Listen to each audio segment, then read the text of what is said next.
Okay. Will District 8 resident. Yeah, well, yeah, no. Now he's going to have a lot of expectations of me. He'll probably be telling me how to vote now. Good evening, everyone. Welcome to the Common Council meeting for Tuesday, September 13th. Please join me in the Pledge of Allegiance.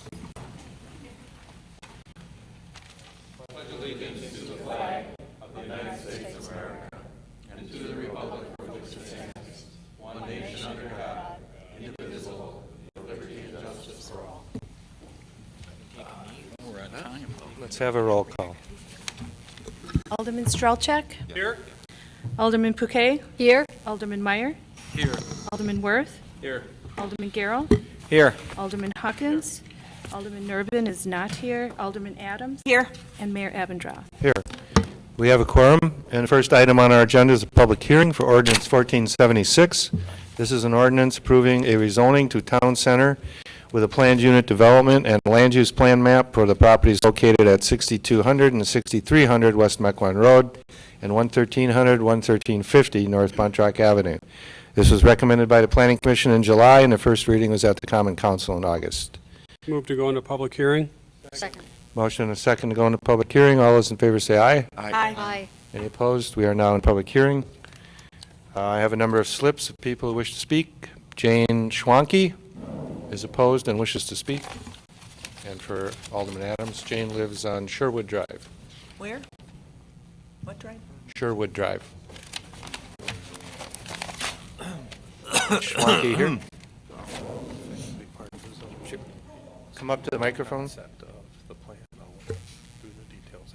Good evening. Can you hear me? Good evening. I wish to speak about this public hearing on 216, number 1476, an ordinance approving a rezoning to town center with a planned unit development and land use map for the properties located at 62 and 63 West Mequon Road and 11300 and 11350 North Bontrock Road. Recommended by Planning Commission July 25th, 2016, first reading at Common Council August 10th, 2016. I'm opposing it mostly because I see this community is becoming an apartment community, which is not the way it started out, and I don't think it should be continued that way. We have enough apartments going up now, and I don't think we need another whole set of apartments. I also believe that you might consider improvement and extension of the police force if you're going to bring that many more people into the community, because we certainly are going to need a larger police force and a larger police presence. So that's my thoughts. Thank you. Thank you, Ms. Schwanke. Rachel Cruz from Mequon is opposed and wishes to speak. This is the gal who called me. Hello, everybody.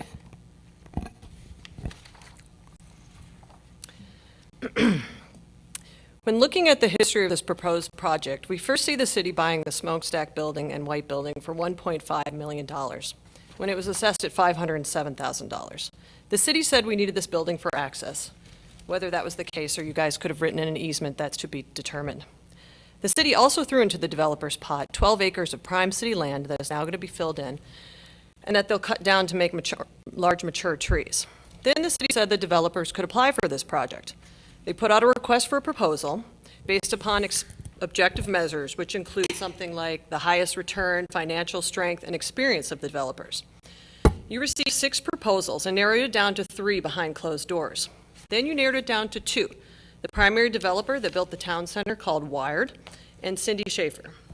The majority of the Economic Development Board said that it should go to Wired.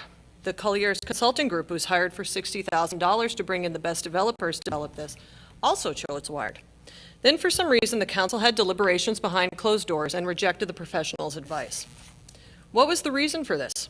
The reason was, and stated, I believe I read one of the, I think Mayor, you wrote this on your website, that Cindy had the most creative plan and the highest level of effort, and also that she was easier to work with.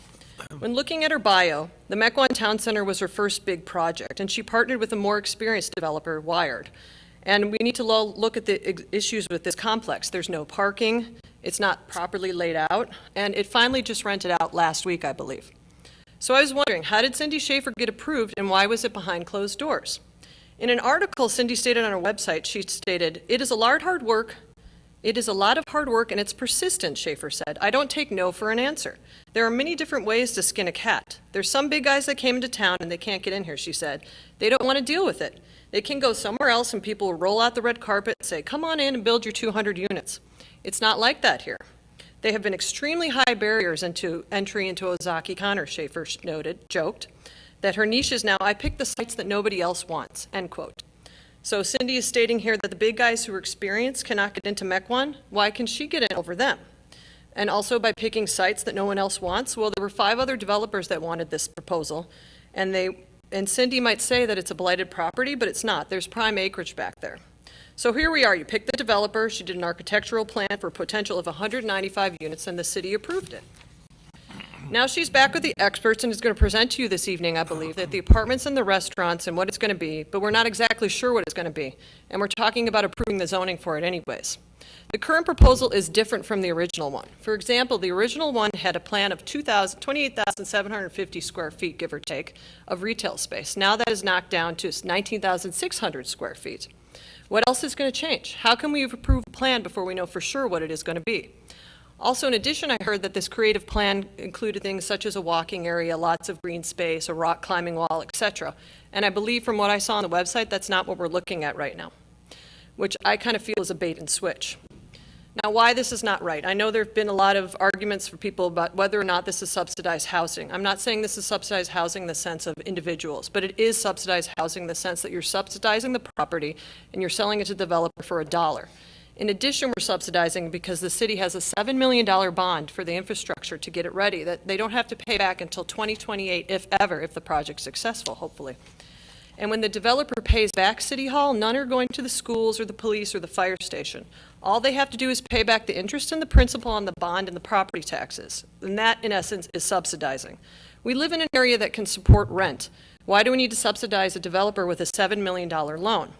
TIFs, as you know, in California, they stopped doing those. They're windfalls for the developers. They sell the project, they make a lot of money, but good developers do not need TIFs. They can still make adequate developments without our city subsidizing this project. So why is this bad for Mequon? In my opinion, point number 1, traffic and high density.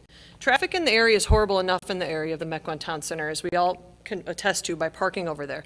We're going to make it worse by making additional 400 to 500 more vehicles. I looked on the developer's website. They're building at least 500 stalls for the residents alone. That's not including retail.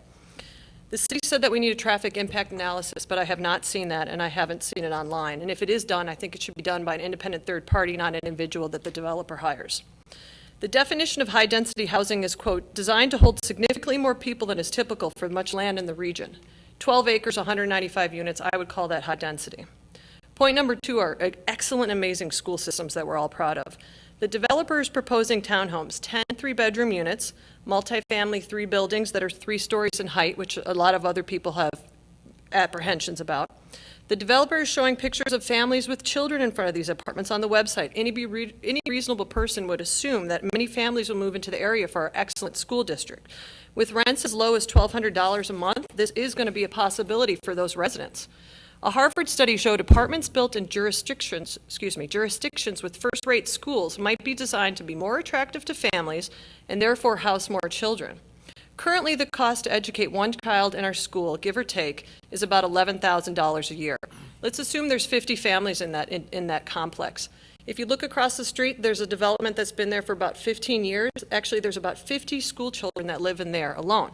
So 50 school children times 12 years of their education, that's $13.4 million. And the taxpayers, all of us, are responsible for this. I don't feel it's fiscally responsible to add this to our tax burden.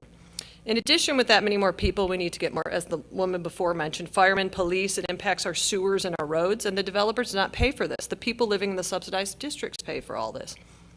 An argument against this, if you're saying the city's going to get a $30 million tax increment, but that doesn't happen until 2028, and that's if the project is successful. Point number 3, market studies. I was trying to understand why this project was approved. In 1999, a community center found that a large number of Mequon residents wanted a downtown-esque community center. That was 17 years ago that that study was made. Where are the current market studies that people in Mequon want apartments? There's been no recent community outreach except for the developer asking the neighbors in the Mequon Town Center who rent and do not own, they are not taxpayers, to get input on the site plan and design. What about the taxpayers' opinion? The developer supposedly has market studies. I'd like to see these. It seems like they're based on a census data, where it states that Mequon has a 12.6% renter-occupied housing units, compared to others like Grafton, Cedarburg, that's at 27 to 32%. There's not a market study saying that we want renters. I spoke to my Alderman Connie, and I asked her as well, and where she knew exactly where the study came from and who did the survey. She didn't have that answer at her fingertips, but she said she believed that they were out there. Correct me if I'm wrong. At the last minute, I did speak with John Worth, and I asked him if there were any other additional, actually I don't know, John, I haven't met him in person, hello John, that were done 3 years ago. He stated he sent me a PDF that was about 45 pages, and I just reviewed it. I read all 45 pages. So basically what happened is they sent this survey out to 8,648 residents, and that was 3 years ago, and 3,943 completed it. 53% of those individuals voted no for business subsidies.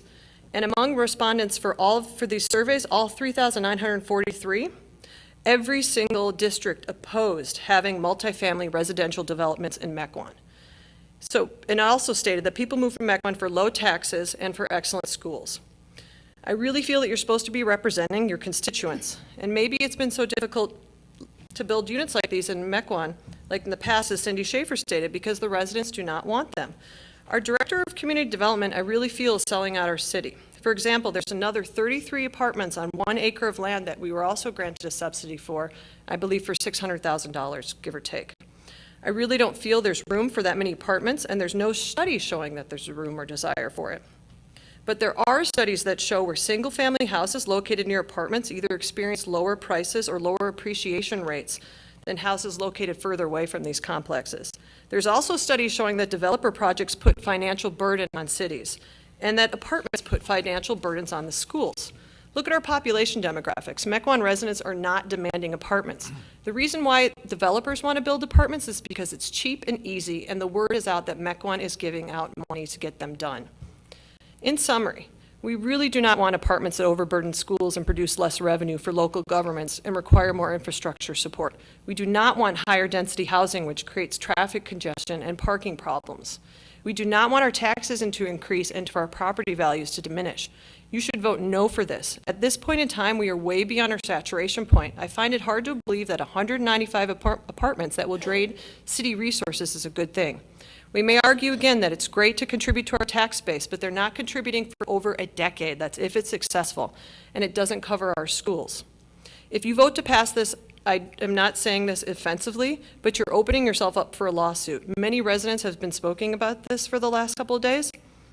They're planning to possibly sue the city of Mequon, the mayor, and the board members individually that vote for this, just like was done in Whitefish Bay successfully.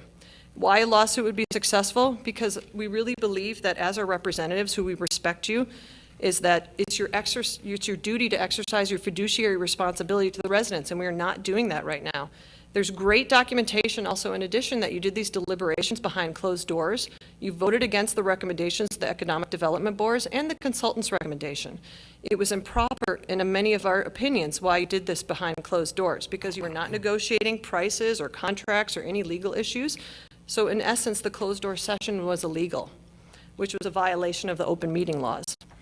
We really, you pledge impartiality, but I just don't feel that this is impartial. It's not as transparent. I think everybody loves transparency in their government. And I know that, a lot of you voted on running as a transparent organization, but it really feels like us to the residents. This is classic cronyism.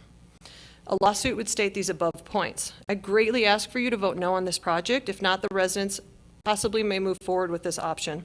As Franklin Delano Roosevelt said, and as Cindy Schaefer highlighted on her website, real estate cannot be lost or stolen, nor can it be carried away. Purchased with common sense, paid for in full, and managed with reasonable care, it's about the safest investment in the world. I appreciate your time, and thank you for listening to me.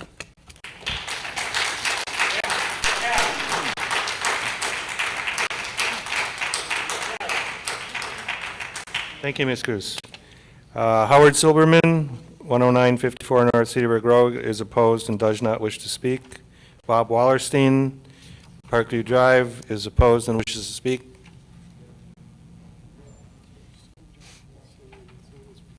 This now we know where that anonymous email came from.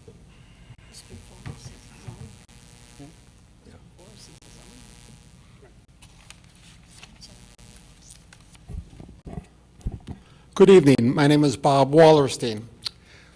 Lived in Mequon when we first moved in, we were the young kids, but that was 45 years ago, so things have changed. Also realize I've been around politics long enough to know this is a kind of a done deal. You're just listening to us, but not much is going to happen. I'm stating it as I see it. My question today is transparency, a buzzword. I was also the chairman of the Economic Development Board in the 80s, county supervisor for 3 terms, volunteered on several different committees through the years, living here, including Economic Development Board, the Board of Review, Park Board, etc. My question is, or my statement today is, when this issue came up to the Economic Development Board, it was a public hearing. When it came up to your body, it went into a closed session. Now, if that was incorrect, please correct me now. But if it is correct,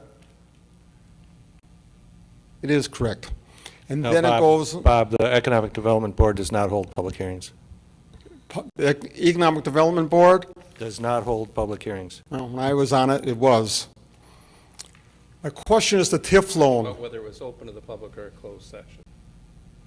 It was in closed session. wasn't No, not at the Economic Development Board. it? Most of those meetings were in closed session. The one he's talking The about, final meeting was an open session for the Economic Development Board. where we recommended, I was not on the council, where we recommended among the developers was an open session. Okay. Well, am I incorrect or am I correct? You're correct. Thank you. Transparency. So now it's in front of your committee.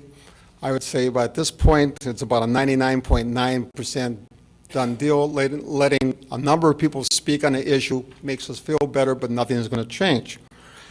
Bottom line is TIF loans. When I was the chair of that committee, people came in who applied for a TIF loan, had to demonstrate that it was a business, not an apartment, not housing. So this is like 80–90% housing and perhaps 10% business, a flip-flop to what it should be. So I don't think that loan should have been made. I think you're setting a precedent where if somebody wants to develop 20 homes and put a gas station in the middle of it, theoretically, they could ask for a TIF loan. I know it would never pass, but that's the mindset. And that's basically all I have to say tonight. Thank you. Thank you, Mr. Wallerstein. Colleen Jacobus, 10802 North Lakeview, supports and wishes to speak. Besides the land for $1, what other subsidy is there? You can talk about some loan. There's no loan. Hi, I'm Colleen Jacobus. I live at 10802 North Lakeview Road. I've been in Mequon for 22 years, and I can't first express how great the Mequon Town Center has been to our community. We have been beyond waiting for something like this to happen. To be able to go to Collectivo, to be able to go to Cafe Hollander, all the buzz in that community, and personally all of the women entrepreneurs who have had successful businesses in the community, from Orange Theory Fitness to Get Happy Collective. She's an entrepreneur, and there's so many great women in that complex, and it's thriving. And how you repurposed the VA is amazing, and we are so excited to add development to this community. And in doing that, I know that there's been issue about parking, but with this new development, we're going to expand the idea of what this whole community is supposed to look like and what you guys have planned this for the last 17 years. I know you had a slump in the economy, so you weren't be able to do it as efficiently as you wanted to, but I think there's so many people in our community that have grown up. When we had young kids, we loved it. We loved the community pool in the area, and now we love taking our older kids. They go and do homework at Collectivo, and now to see the expansion and to be able to bring in some potentially new great restaurants. And the apartment complexes, I think they're missing the point when they say that it's going to be all young families. The range of people that have moved into the town center is from young families to retired to widowed to, it's all perspectives, and I think we're going to see more of that. And I think that if you own a big house in Mequon and you downsize, and as your kids, move out, like my kids are doing, you kind of think of, I love this community so much, but maybe I don't need all the space, and it's a great option if maybe the luxury that we all have in this community is maybe we have a second house somewhere a little bit warmer, but then we have the opportunity to stay in our community that we love. And the other thing is, once your kids kind of grow up and grow out, you miss that interaction with all of your community, and that's what this allows. So potentially you can get an apartment in the town center or the new development that I can't wait to hear the name of the new development, and you can still be interactive, you can still walk, you can still use the bike path, which is amazing, and the things that is happening around that is so interesting and, kind of innovative, just like Madison's doing. And so I think we have so much opportunity right here. And the fact that, again, Schaefer Development is going to repurpose some of the buildings, I think that says so much too. We've been looking at these rundown buildings for years and years and years. And now we're going to say, no, let's not do anything with them. There's so much opportunity. And then if they're going to do a brew pub across the street, this is going to be such a amazing place to gather. And I think that's what we're all looking for. And we were looking for it when our kids are younger. I'm now looking for it as my kids get older. I know that the retirement community is looking for it to stay as a part of our community. So we are super excited for this opportunity. And I'm not sure of all those numbers that were stated before, but if you say you can't do it or we're going to sue you, I think that doesn't ring true. I'm sorry. I mean, I think you guys do a great job. I think you're looking out for the best interest of our community. We all love being here. We all love living here. We have an amazing place to live. And we just want to keep that going, and we want to be a part of it. So thank you for your time. Thank you. Thank you, Mr. Jacobus. That's all the slips I have. Is there anyone else who wishes to address the council?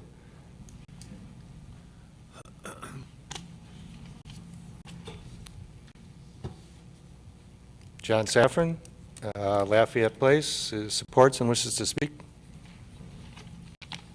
Good evening again. My name is John Saffron. I live at 11605 North Lafayette Place. I speak tonight not in any official capacity, but again as a private citizen of this community. By way of background, for those of you who don't know, again, I and my family have lived in Mequon for almost 25 years. We've been residents here. We moved here for the community as well as for the schools. My kids went through the school district from K through 12. I've been a member of the Mequon-Thiensville Chamber of Commerce for a number of years, serving on its board, its executive committee, and I'm a past president. I've been actively involved in the schools and the school district, serving as a co-chair of an ad hoc committee a couple of years ago, which was charged to give recommendations to the school district for its future financial sustainability, which included making a recommendation for the sale of land, which is now being developed as residences just south of Mequon Road. I also serve on the city's Economic Development Board. I care about this community. I care about its businesses. I care about its schools. I have a background as a citizen, as a resident, and I care and know about its business climate and its educational successes. I strongly support this rezoning and this development. I've gotten to know Cindy Schaefer over the last number of years. I've seen the project. I've seen the renderings. I've seen the information that's been provided. And I can tell you, at least from my personal opinion, as well as my background, that with this development, we will encourage Mequon to be an additional strong destination community. And again, I hope that you support it. Thank you very much. Thank you, Mr. Saffron. Kelly Seaman, 11255 North Cedarburg Road. Somebody that lives in someone that lives in the town center, how about Be that? right in the building, yeah. Yeah. Yes, my name is Kelly Seaman. I work for First Weber Group. I've been in real estate for 23 years. I grew up in the Ozaki County, but lived in Mequon for 15 years during the time that my kids attended elementary, middle, and high school. Graduated and are off to college and working and whatnot. I left Mequon in 2008 or 9, went down to the 3rd Ward and lived downtown in a nice condo on the river and watched all of the development and everything else going on in those areas as well. And there is some really cool dynamics, I think, going on with what is with what happened at the Mequon Town Center. And I feel an extension of it without going too crazy, i.e. too crazy would be Brookfield or Grafton, if you know what I mean. But, you know, an extension of what you already have there to create more of a neighborhood, to create more of a group of people that are living in a set area with retail and restaurants. In the years that I lived in Mequon, and having been in real estate and meeting and working with a lot of different people, one of the biggest complaints was there's no place to go to eat here.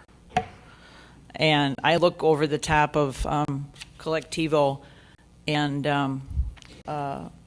Cafe Hollander every night because my windows are right there, and I love it because I'm used to living in the 3rd Ward anyway, and it's dynamic. It's cool.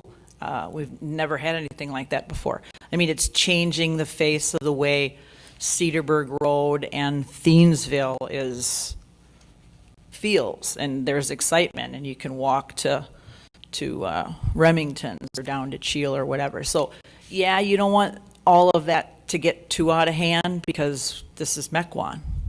But the demographics, and I, again, come from a real estate background, so I appreciate the comments related to rentals and whatnot, but at the same time, the demographics clearly show over and over again that my generation, my baby boomer group is moving into apartments like this. I sold a high-end luxury condo in 3rd Ward, and I'm living here now because I want to be able to do other things. I have a boat down at the yacht club. I want to spend more time in Florida. And there's a huge group of us that are wanting to just be able to kind of move on and be in a walkability situation. I really seriously considered Cedarburg at one point because I wanted to be able to walk to what I wanted to do. And there is nothing like that exists in Mequon except in the area that currently exists or is being created. The other thing I'll say is that I don't believe that it will hurt real estate development as it relates to, residential sales or appreciation, because the people that are going to come into these apartments are paying a pretty hefty price for where they're living, and again, it's going to, I think, offer opportunity for people to keep the values and the standards high. I guess the other thing I'll say is having watched Whitefish Bay and Shorewood do a lot more of what Cindy and others are looking into.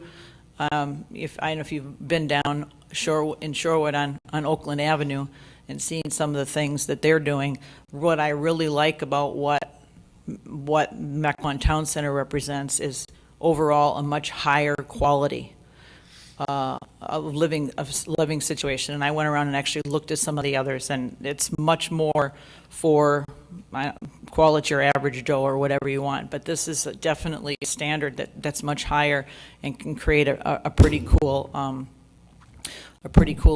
living environment and situation for the people that, I think, as Colleen had said, want to downsize but don't want to leave the community, want to have a nice spot and be able to move on. So the rental business is kind of where it's at, and it hurts to hear. It's kind of like, wow, what's going on? But it is truly a thing that needs to be considered and dealt with. And certainly, for those that don't want to live in Mequon Trail anymore, because they don't even remodel them, it's just a wonderful opportunity to do what I'm doing and have fun being able to walk and be part of the community that I had left and now come back to. Thank you, Ms. Seaman. Are there any more?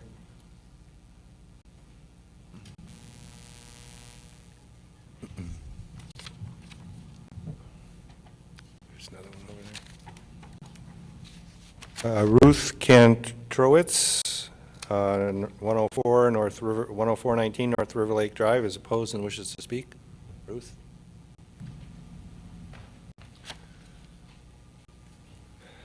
Good evening. As I noted, I do very strongly oppose this idea for a number of reasons. As a resident, I chose to live in Mequon because of its small town feel. If I wanted to live in a more urban area, I would have chosen to buy a home in the 3rd Ward, on the east side, or in downtown Milwaukee.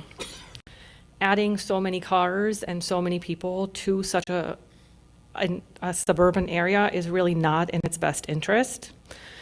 As a business owner, the city of Mequon never purchased land or houses, which they sold to me for $1.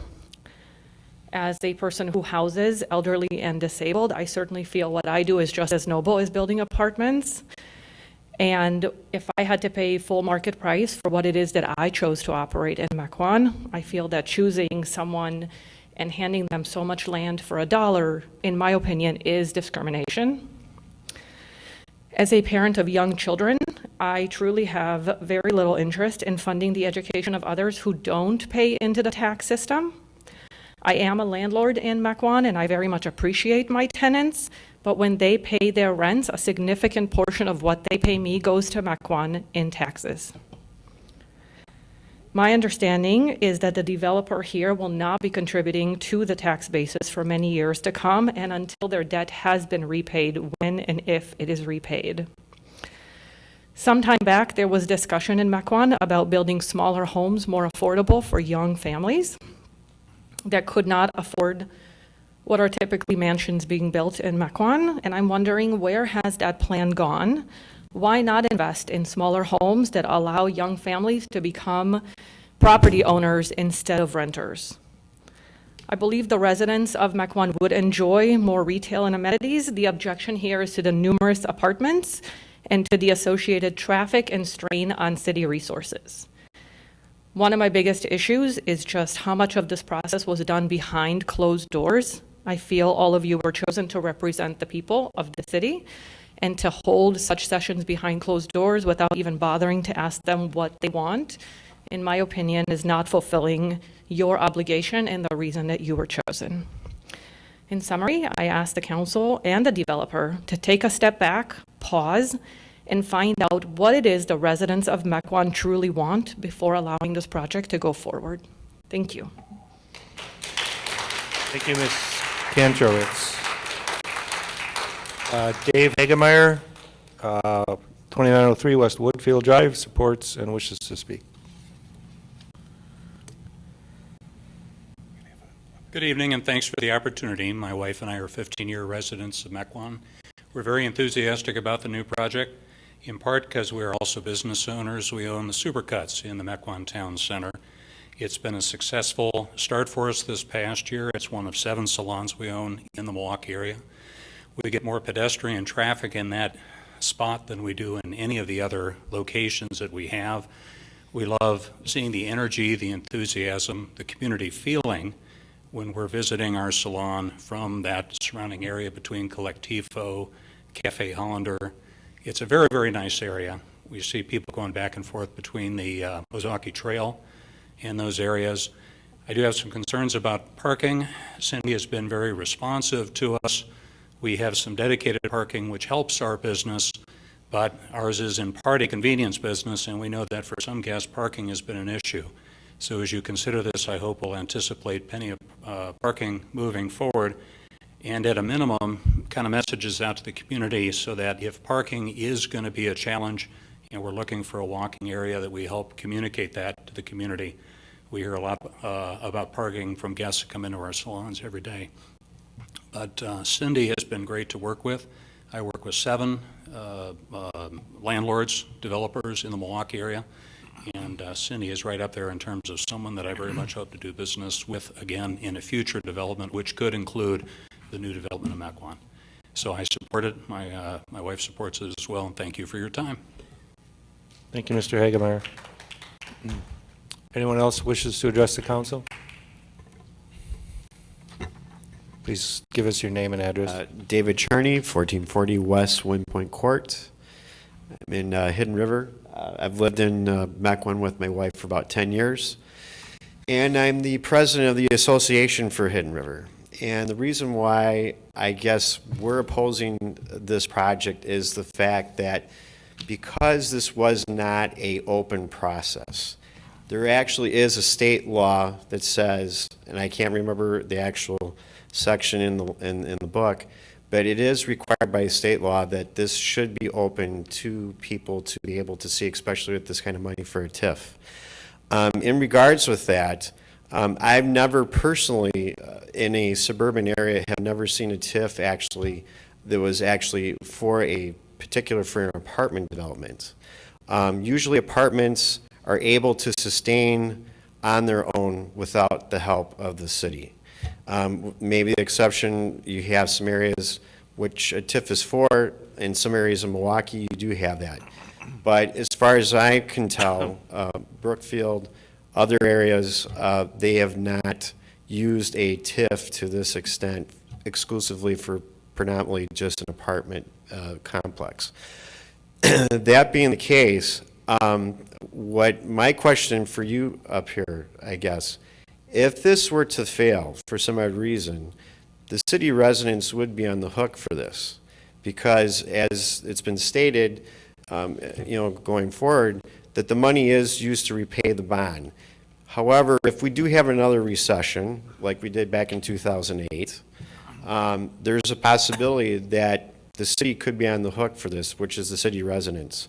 Have you guys determined if there is a potential for failure, how would the city then make up for that loss of revenue? Was there anything considered in that regards? This is a public hearing. We don't engage in debate. Okay. But to answer your question, the taxpayers have to pay the TIF debt if the development in the TIF district is not sufficient to do it itself. All right. So my next question would be this. If going forward, because there is predominantly apartments, is there any way, and I know that there's, and granted, the developer here has put a lot of time and sweat, and I realize a lot of you as council people put a lot of time and effort to try to put this project together. But my question for you is, going forward, is there any way to alter the plan to consider, let's say, right now at the town center, when people park the car, they're not paying any meters or anything like that. I think one of the big concerns that we've had as residents is the fact that a lot of cars have gone onto the street and they do congest the area. And if this is what I call the mini Bayshore kind of concept, then there should be some, I guess, opportunity then for the city or the developer then to put additional revenue, per se, then to pay off the bond a little bit quicker, because that would just mean that the taxes would then go back to the city a little bit quicker in this case. The second thing, I guess, going forward as well, there was brought up with the amount of people that have kids and things of that nature. If there is a huge increase of amount of kids, does that mean that as tax residents, will we have to pay for an addition to a school, to the high school, to the middle school? I mean, I'm not sure where it could go, but I mean, if you're going to have several hundred kids that could potentially move into the district, I'm not sure where you would put all those students without having to expand some of the local schools, which could mean an additional cost for the residents. So that is the reason why we're opposed for this, because it was more for the transparency aspect of things. The fact that we are trying to not follow it with what happened in Port Washington. A lot of residents, granted, maybe that this is a good concept, but the residents of Port Washington were very upset in the fact that the council did the same kind of a thing where essentially the parking lot was sold to a developer to block some of the view in the lakefront.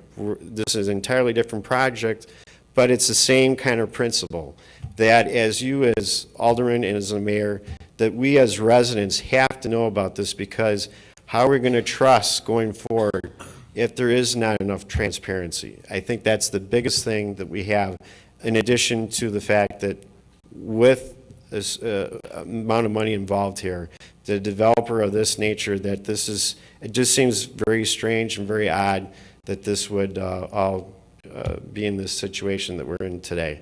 And I think that's why you got a lot of people who are kind of upset. So that's all I have to say. Thank you, Mr. Charney. Does anyone else wish to address the council on this matter? Seeing none. Move to close the public session. Second. Motion and a second to close public hearing. All those in favor say aye. Aye. Any opposed? Public hearing is now closed. Move on to personal appearances and public comment.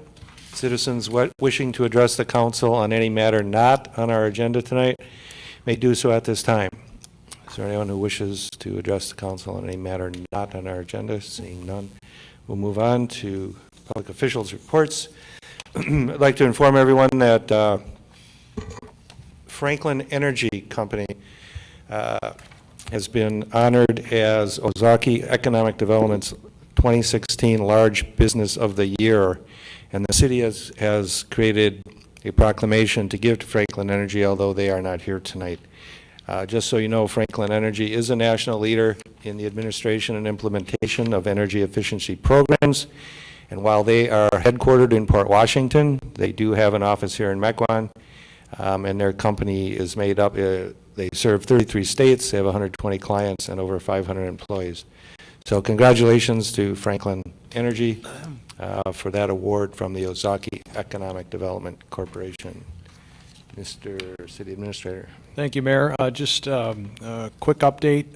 2016 has been a busy year in the city clerk's office from an election standpoint. Staff is administering 4 elections this year. The big one's coming up November 8th, the general election, less than 2 months away. And our newly appointed city clerk, Carolyn Fox, is going to just give a quick update on some of the regulations and the requirements relative to voting for the general election. Thank you. The City of Mequon will be extending their in-person absentee voting for the November 8th presidential election from 2 weeks to 4 weeks. Residents can begin voting in the clerk's office on October 10th, Monday through Friday from 8 till 4:30. And this will continue through November 4th, in which the city will be open until 5 p.m. for absentee voting. Please come out and vote, and please remember to bring your photo ID. Thank you, Carolyn. Moving on to the consent agenda, which includes Common Council minutes of August, Architectural Board minutes of July, Board of Appeals minutes of May, Board of Review minutes of May, Economic Development Board minutes of July, Fire Department report for August, Mequon Festivals Committee minutes of July, Mequon Thiensville Bike and Pedestrian Commission minutes of June, Police and Fire Commission minutes of June 2nd and June 8th, Public Safety Committee minutes of June, Tree Board minutes of March, and Zoning Enforcement and Site Compliance report through September 1st. Need a motion to approve. We have a motion. We have a second. Second. Motion and a second to approve the consent agenda. Is there any discussion? Seeing none, all those in favor say aye. Aye. Any opposed? The consent agenda is approved. Moving on to ordinances, Ordinance 1476. We all know what this one is about. This was recommended by the Planning Commission in July, and the first reading was at the Common Council in August. Okay.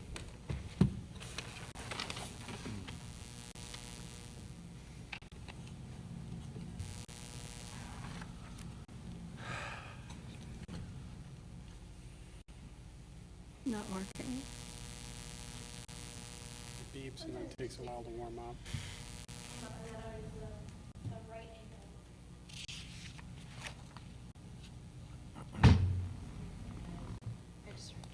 You need to be 12 feet tall, too. Thank you, Mayor. Good evening, Council. The developer has a presentation, should we need to get into some additional details and question and answers. Tonight's meeting is essentially the planned unit development, a request to rezone the property to the base zoning district of Town Center. The site is currently zoned portions of Town Center as well as IPS zoning. Thanks, Tom. The entire site, however, is in the TIF district, and the TIF district was established in 2008. The Town Center zoning districts were established in 2007. The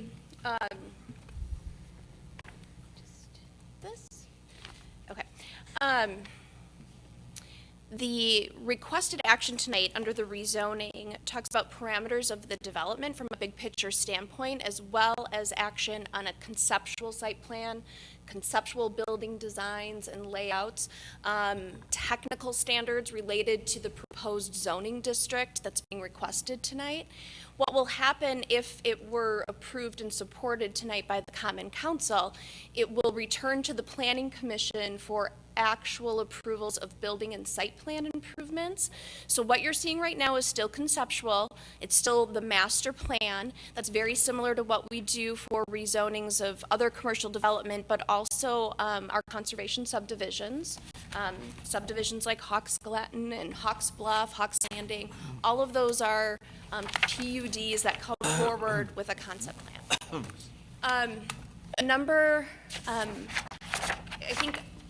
I think in order to address some of the public's comments, it might be helpful if I touch a little bit on some of the questions that were raised. But it is important to note that really the public hearing and the action tonight is about the specific plan unit development and the conceptual designs associated with it.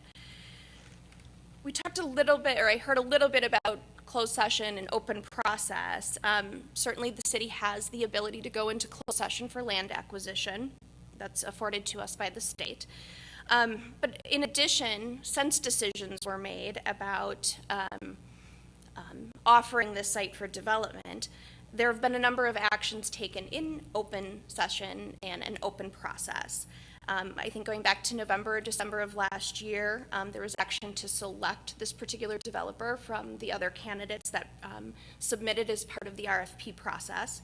In February, the Finance and Personnel Committee and the Common Council took action for the contract to purchase the property. In March, the Common Council held a workshop with the development and staff team to go over concepts related to the ultimate development and design, not only of the site, but the mix of uses here, and to identify site constraints, technical standards that we'd have to continue to work through. The developer also had a consultation with the Planning Commission. The developer and city staff held a neighborhood meeting. Now our notices for those public hearings were targeted to individual property owners within that neighborhood that meet our typical public notification requirements, but we also posted those agendas as part of our normal public notification process. The developer presented the PUD, the rezoning request, to the Planning Commission back in July. That was recommended, as you know, by the staff report by a vote of 8-0 by the Planning Commission in July. And then it was scheduled for first reading in August. And now we are here finally in September, almost a full year later, looking to take possible action on the concept plan. A couple things to note, I think, about the TIF and perhaps the incentives. As I indicated, the zoning districts were approved in 2007. The TIF district was approved in 2008. That requires a joint review committee that includes the county, Ozaukee County, the technical school district of MATC, and the Mequon-Thiensville School District. So questions about tax base, proportionate shares of that tax base, impacts on the schools in terms of facilities and long-range planning, student population, all of those are subject matters that can come up during that joint review process. Those, again, as part of the TIF project plan, action and acceptance, are all done in open process and open sessions. The ability for this community or any others to offer incentives through the TIFs is certainly at your discretion. The Common Council, both the current makeup of the Common Council and the past Common Council, has been relatively risk adverse in terms of offering incentives through TIF districts or even through other economic development tools and programs that we have. I think one member who mentioned sitting on the Economic Development Board in the past, going back to the 1980s, I think what was really being referenced there was a revolving loan fund program that's offered to just businesses. It's not really any of the incentives or structured development projects that we've done as part of TIF. The majority of the incentives that have been offered as part of the TIF districts, and those include both two of them on Port Washington Road, as well as this one in Town Center, are structured as a pay-as-you-go incentive, which means the development actually has to occur on the particular parcel.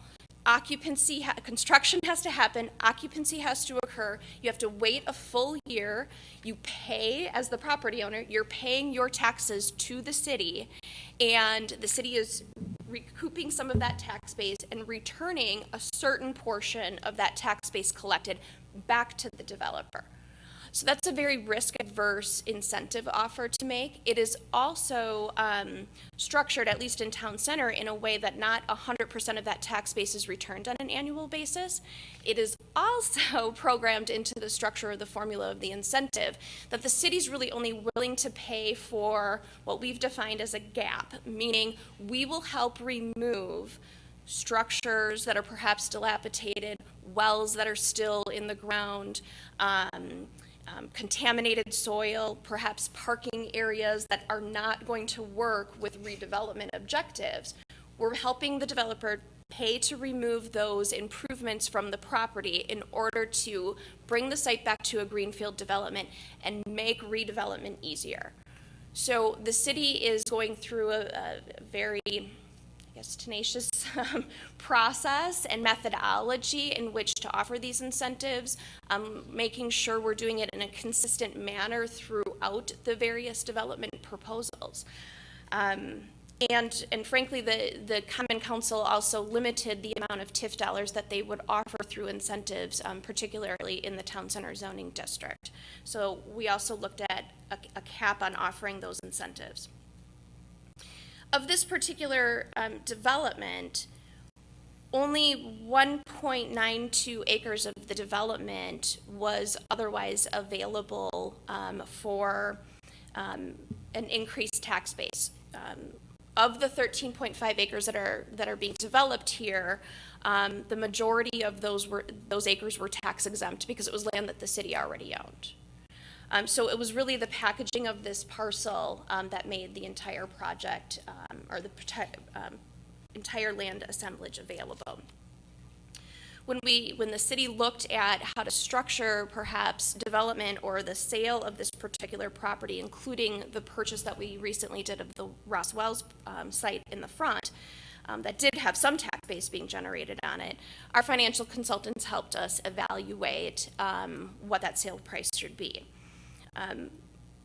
In order for the city to be able to recoup the investment on purchasing that property from the private landowner, this development needed to provide just under $15 million in order to cover our basically our TID sunk costs when we look at the TID district and the Town Center district overall, which is 100 acres. What we've talked about with the developer, and I think what you'll see in the presentation, is close to $28 million in project value. So we're looking at double the potential tax or the project total value than what the city understood it needed in order to make the return on purchasing that 1.9 acre parcel along Mequon Road. Without the purchase of the Wells property, Kim, what was the potential value of that parcel that was behind? Because I know several residents have brought up that question, and that was something that I had brought up before, but I think would be kind of a good description if you have that figure. Can you use your microphone? Yes, my apologies. So my question was, several residents have questioned the purchase of the Wells property as an integral part to the town center. You and I have talked kind of extensively, just based on the value on that. Council's discussed it. But, I think the residents need to hear, firsthand from development, really, the development value of that property without the Wells property in it was, I think, capping probably at, $8 million, 8 or 9, I think is what we're discussing, without the purchase of the Wells property. Well, we looked was at that different? appraised value No, just overall. development, yeah. So you're probably looking at, Sorry, Mayor. probably in the $600,000 range in terms of appraised value for that parcel.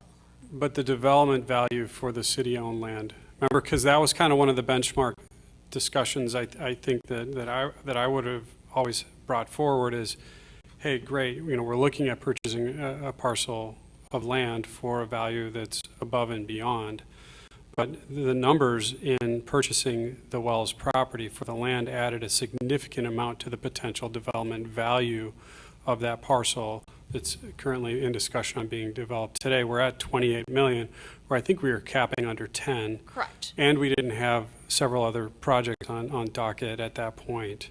That's correct. And we didn't, and I know someone in the public mentioned this, the city-owned parcel, without the Wells piece that was purchased, did not otherwise have access off of Mequon Road. Correct, burdening the neighborhood behind. Okay. Sorry to interrupt. Nope, Sorry, that's Mayor, okay. for jumping in. That's okay.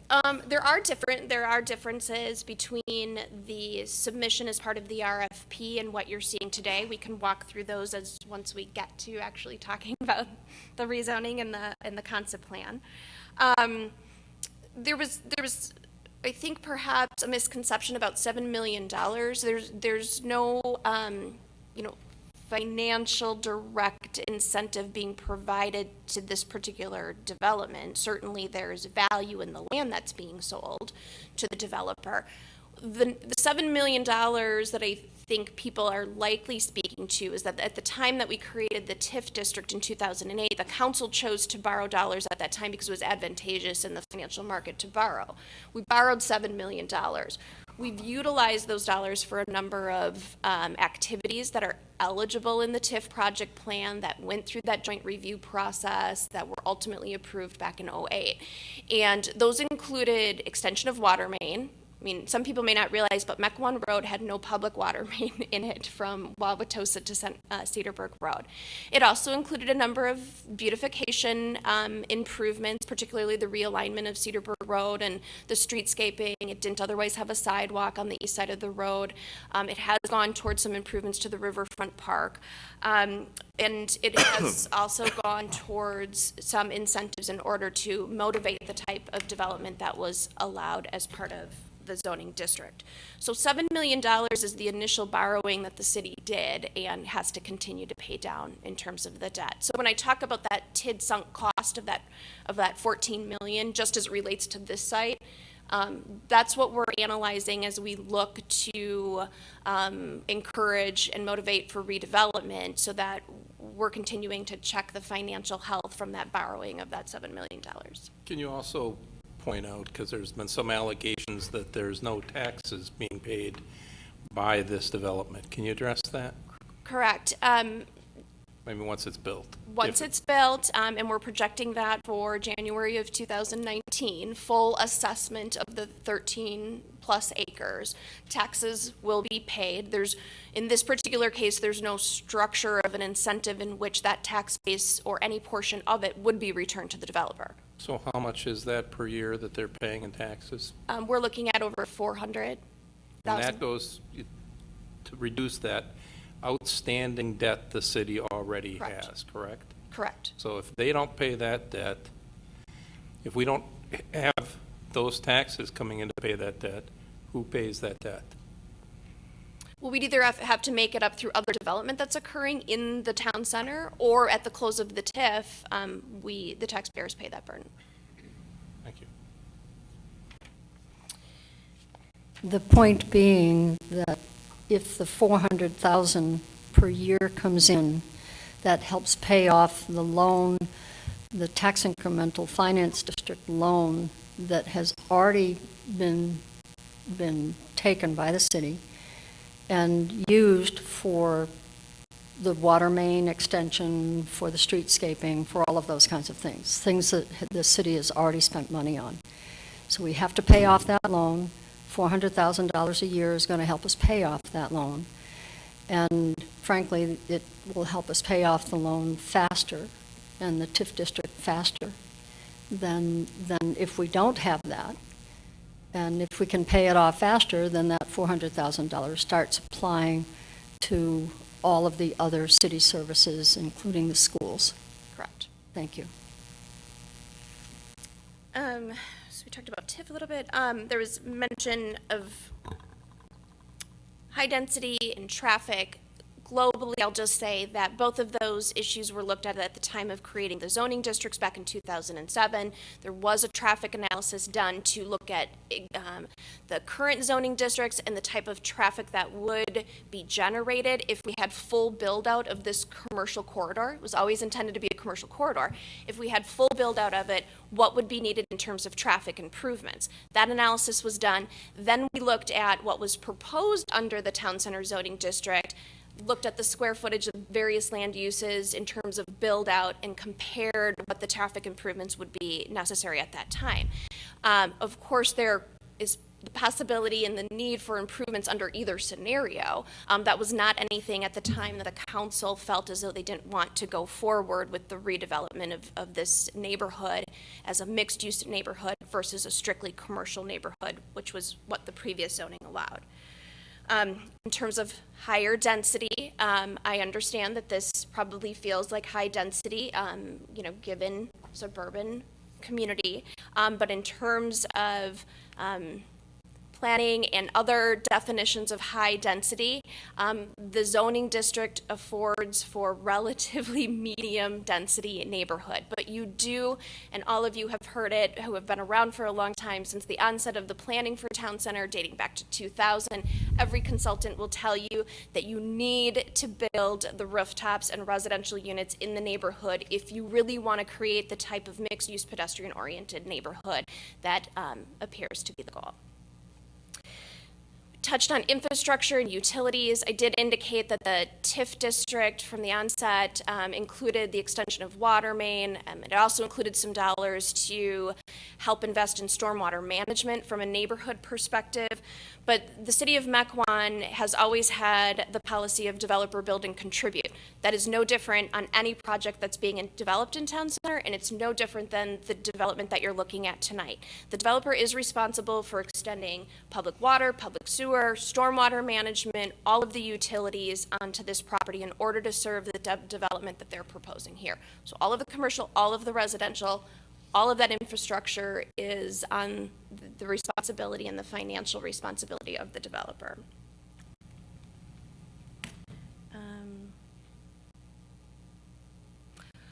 I guess just one last thing, along with traffic and density at the time of the zonings, we did also look at government services at that time. We did ask that fire chief, police chief look at the zoning districts and provide commentary to the council at that time regarding any burden that would potentially be on those services. So maybe now would be a good point in time if there's any of those larger policy discussions from a historical standpoint that any of you would like to go over. Otherwise, I can get into the specifics of this project. Could you also highlight, before we did start committing to a TIF, didn't we have a city center committee? It might have been with Thiensville. Could you go over how many years that committee started meeting, the type of public input they got, where we created this whole overall idea? Right. So the Town Center Committee, I think, started in about 2002, which was a few years after the visioning report that was referenced here, and I know many of you are familiar with. The Town Center Committee was a joint effort by the City of Mequon and the Village of Thiensville to talk about redevelopment of this area. And I think they continued on until probably about 2009, 2010. As part of their work, they did a number of planning documents with the help of consultants. There is a set of town center design guidelines that really helped us develop the particular zoning districts and the technical standards related to that. There was a parking analysis done at the time. There was streetscaping as part of that to kind of focus on what might need to be distinct and different about the Village of Thiensville's Main Street versus our corridor going out to Wauwatosa Road.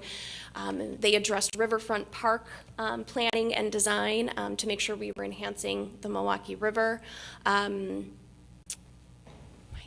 There was a market analysis done prior to creating the zoning districts to make sure that the city of Mequon could sponsor another commercial corridor beyond what exists out on Port Washington Road, and did the west side really have, you know, the demand for those types of services. There was a west side survey done of residents on the west side to talk about the type of commercial development they would want to see in a mixed-use neighborhood. And I do remember, I think we had a listening session or workshops for residents to come in, because I remember coming. With Schreiber Anderson and Associates out of Madison. That's great. Yeah, okay, thank you. Alderman Garrell. I have a question. You mentioned that there's about 100 acres in the TID, and I noticed one of the people said that, and I know about this too, there was one project that was 33 units on 1 acre? Mm-hmm. How many apartments, rentals are there so far planned in this TID, and how many do you anticipate we're going to end up with in this 100-acre district? Let's see.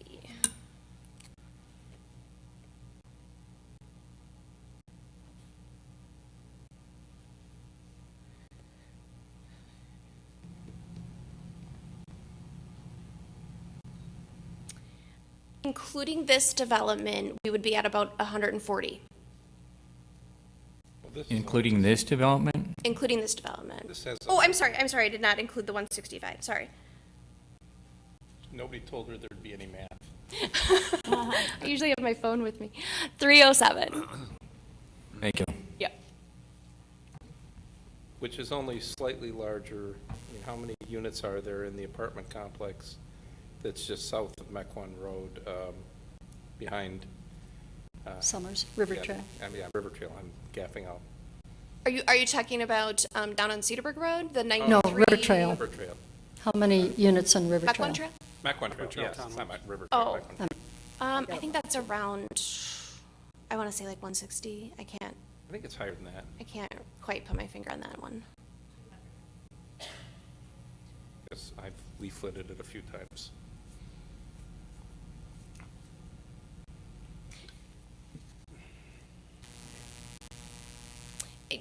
This proposed development is at 12 units per acre, which the recent senior housing development that was constructed on Cedarburg Road is at about 10 to 12 units per acre as well. And that kind of depends on whether you include wetlands or not, open space features.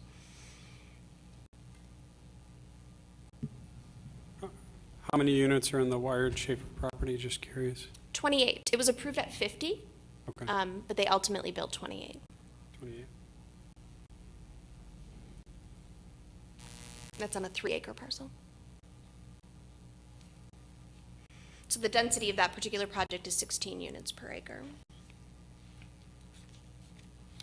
Alderman Bouquet.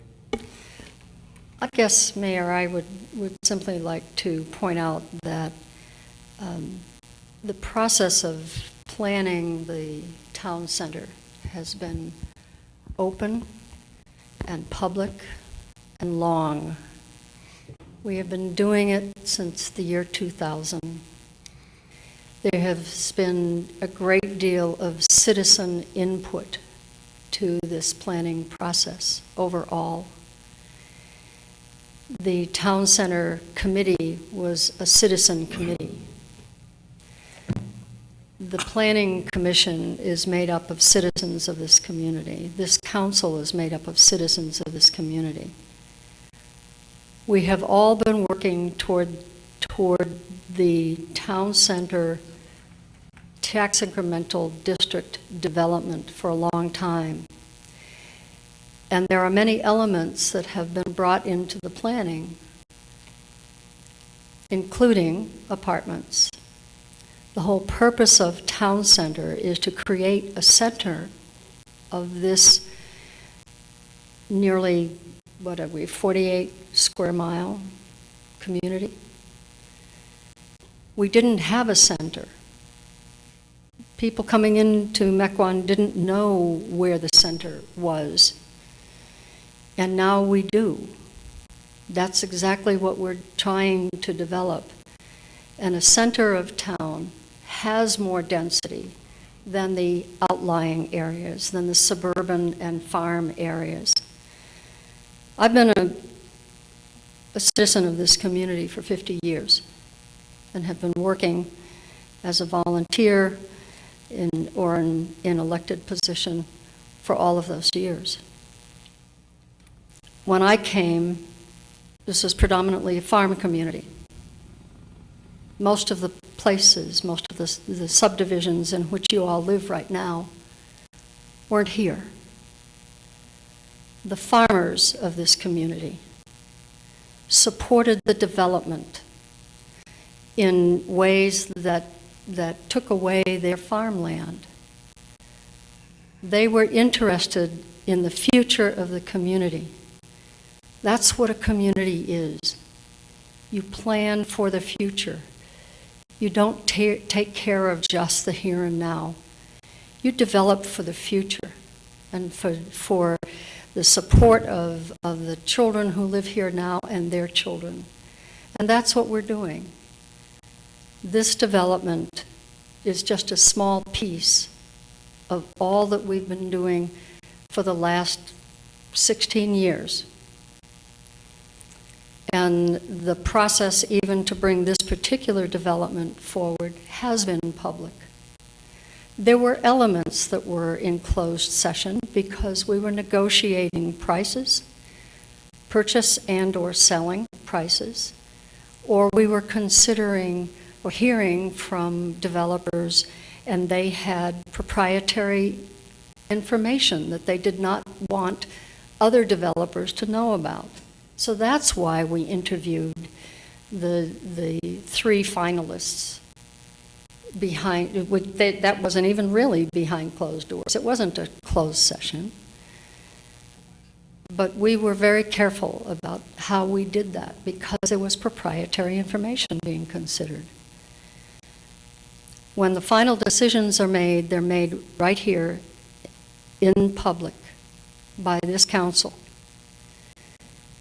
And if there are people who don't pay attention to or don't look at the public announcements of our meetings, if they don't monitor, if they don't watch, then they don't know what's going on. And then misunderstanding occurs. And I think that's perhaps what has happened here.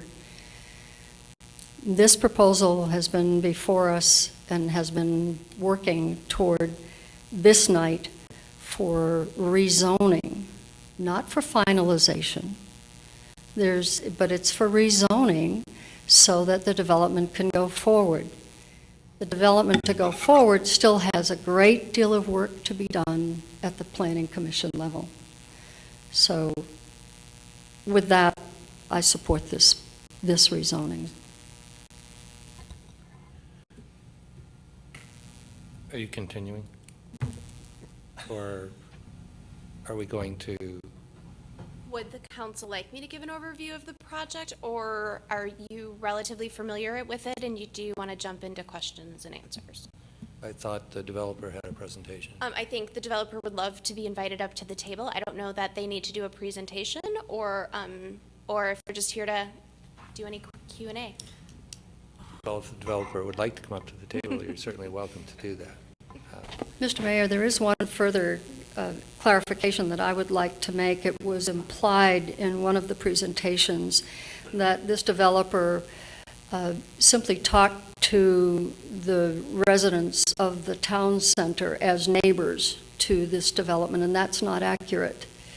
I went to that open session that the developer offered to neighbors, and everyone that I met there lives in single-family homes on Buntrock or are in the vicinity right around the town center.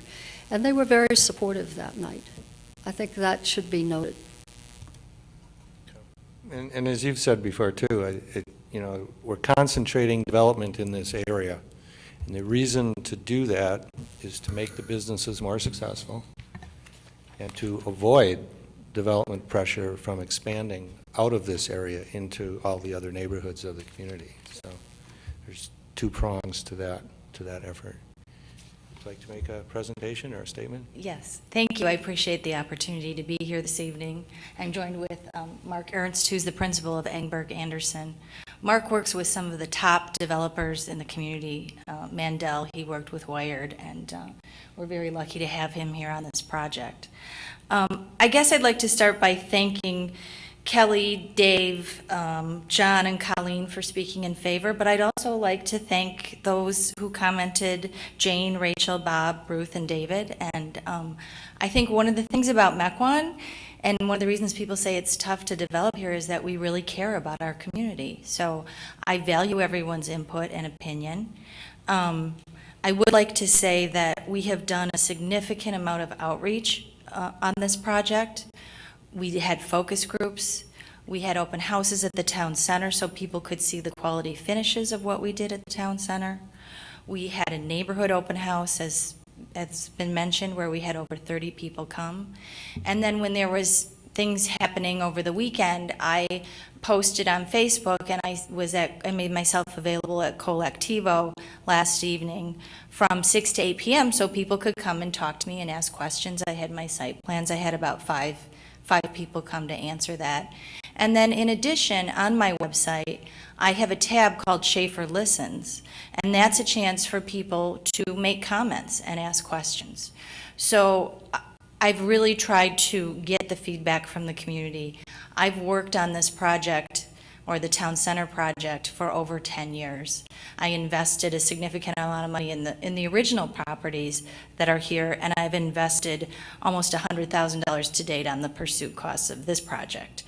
I have, as far as Rachel's comments, I'd like to just clarify a few things.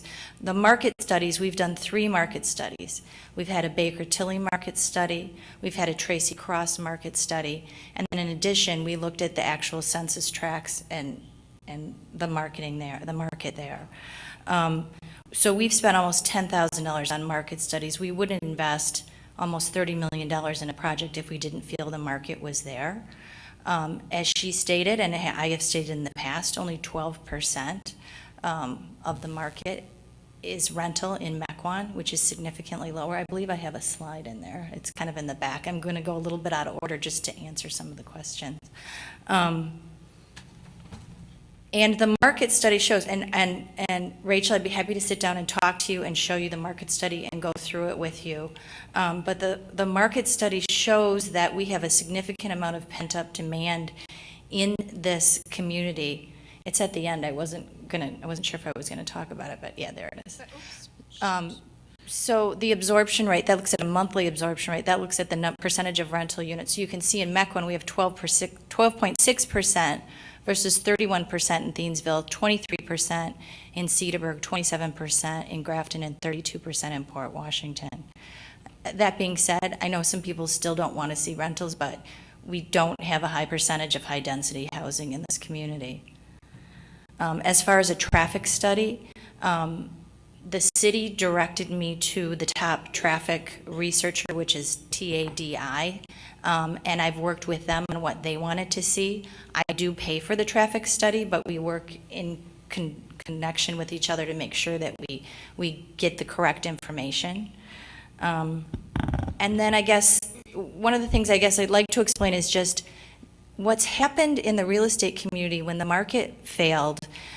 You could not finance condominium projects, and you still can't, because the banks took back a lot of condominium projects. So that's why we're seeing an increased number of apartments. But the apartments are being built to condo level standards. They're granite, they're stainless, we have high level finishes. I think Kelly sold her condo downtown to move here because of the quality. So these are not inexpensive, low-quality apartments. The reason we have the density that we do in this project specifically, we have $3 million in infrastructure costs to put in our roads, connect our water and our sewer. And I wanted to do a high-quality project. I wanted to do something different here. I wanted to do a traditional brick, hip roof. In order to do that, I needed the density to do that. I didn't want to do another flat roof, modern, boring project. I wanted this to be something special. So I hope that answers some of her specific questions, and I'd like to just go back to the beginning, because the last time we met here, I'm sorry, I have a bad head cold today. The last time we met, we talked about architecture, and I'm going to let Mark kind of discuss what changes that we've made based on your comments last time.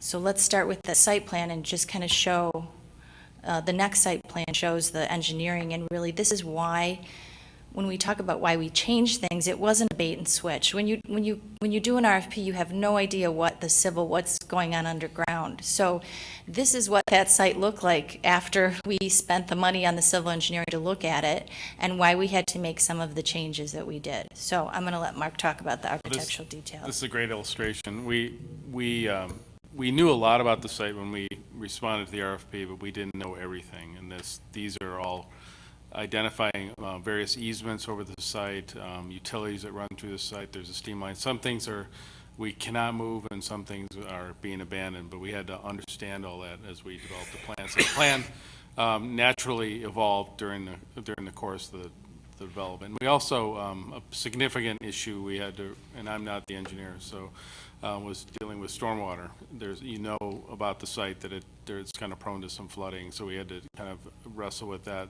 That's the pond. Maybe go back to the plan before, or the next one. Let's see. Yeah, this is the overall view.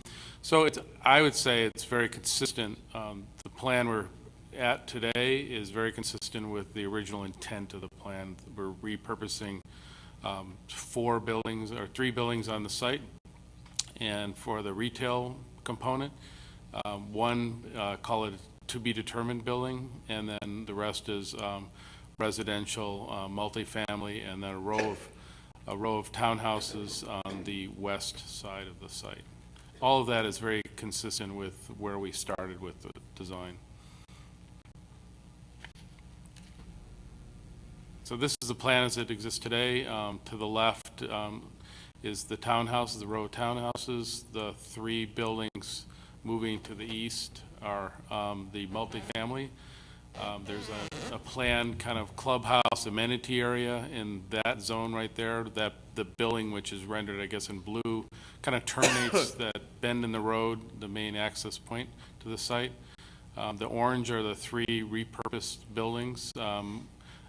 We're no commitment, I guess, on everything, but we have some strong leads on who will be in all of those buildings. And the one that's maybe green, off green, is the to be determined site. We did look at, as the plan evolved, we did look at potential hotel.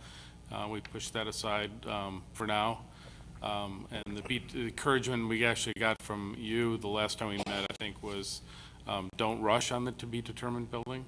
One thing we're excited about is, and working hard on, is making a connection across the railroad tracks at that location that would connect to the community's activities to the east, including the baseball diamond, the building we're in today, the pool, and ultimately to the town center. So all that will kind of link together over time. We had meetings with the police and fire department and understand their needs. They won't be able to drive directly on an angle right across the parking lot anymore, but they'll be able to access both access points going forward. So maybe move to the this is kind of, and I would Remind everybody it's pretty conceptual still. We're not deep into the architecture, but this is the design. We've had a number of meetings. I'm getting frequent flyer meeting points with Collectivo, meeting with staff. But we meet every Wednesday, and things have evolved and will continue to evolve. We will really, hopefully, if we get through this approval process, we'll be really developing the architecture in real detail in the late fall with the hope to start construction in the spring. One thing, as it has evolved, we, based on Kim's comments primarily, we reduced the number of gables on the building. We had a lot of gables. We added walk-ups where it makes sense. Walk-ups in all buildings we design are very popular with people, particularly with pet owners. So we've added those where they can be and where it makes sense. When grade kind of determines we're not going to have walk-ups facing the railroad tracks, for example, but we'll be there'll be some place we'll do them as often as we can. So this is one elevation. One thing that is, I think, interesting to people on Bunk Trough is what do you see? We're hoping to save trees along Bunk Trough. We're hoping to add a sidewalk without. We've kind of talked a lot about that sidewalk. If we do a sidewalk there, will be right on the street edge and hoping to save as many trees as possible. This kind of shows what you'll, in section, walking through the whole. The site's kind of working for us in terms of stepping down to the site. These are the materials we're looking at. It's going to be a mix of brick, clapboard siding, some stone, none of which has been decided yet, but this is kind of the range we're looking at today. Based on input from staff and I think meetings with Plan Commission and yourself, we did add the amount of the percentage of brick on the project, and I think we're very close to 50% overall. Does that include the chimneys? That includes the chimneys. We added brick to the chimneys. I think coming up is we updated the image of the townhouse, and you'll see where we added some brick there. We're responding, I think, a lot. We'll be developing the amenities. There's a lot of ideas about that. We'll be developing that area in the center of the site, which will may include a pool. It may include a community center. It may include a hot tub, I've heard. Somebody wants a hot tub, I don't know. Yeah. We'll be responding to some of them. They'll evolve as we develop the design going forward. This is the image that we updated on the townhouses that face Bunk Trough, and we did add masonry to the chimney, and we added masonry to the gable section, so that quite a bit more brick than we had before on the townhouses.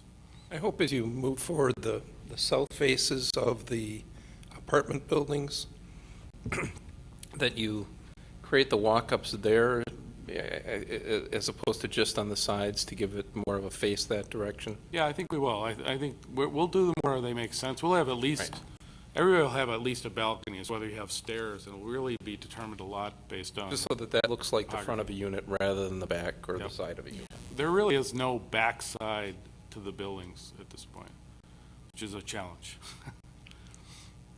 And then on the third floor, we're going to have cathedral ceilings in the third floor units, which is a nice feature. Yep. So Cindy can talk to the numbers. Okay, so one other architectural thing. The building to be determined. Now, I recognize that ultimately, in the slim chance it's a hotel, it probably needs to be where it is. It sure would be nice if that moved forward towards Mequon Road so that it created part of the front and the look and the wall, and that you had kind of an area between the two buildings like you do with Collectivo and, which is nice, but also so that it's, you are creating the street wall that was the original concept of this area, and that it's, I also would assume that if it's any sort of retail or even a service purpose, the user would prefer to have the visibility also, but I think it would look better. Yeah, it's funny that you say that. I guess it'll depend what the building is. If it's a residential building, it would probably stay back there, but if it's more of a retail, we'd move it forward. And It's funny because I was walking the site recently, and that was something we talked about, and I know Kim would prefer to have it closer to the front, so. Okay.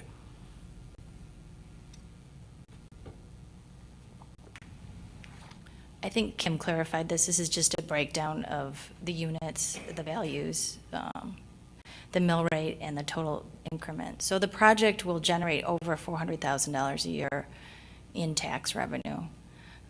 Currently, that site generates zero in tax revenue. So I think that's something we need to consider. If anything, there it might be low. I think it could be higher. The cap rate is 7. I had 6.5 before, but based on the comments from one of the planning commissioner who's in real estate, I raised that to 7. And that doesn't take into account, the to be determined building. So in the end, we'll over that number, probably closer to $500,000 at the end of the day.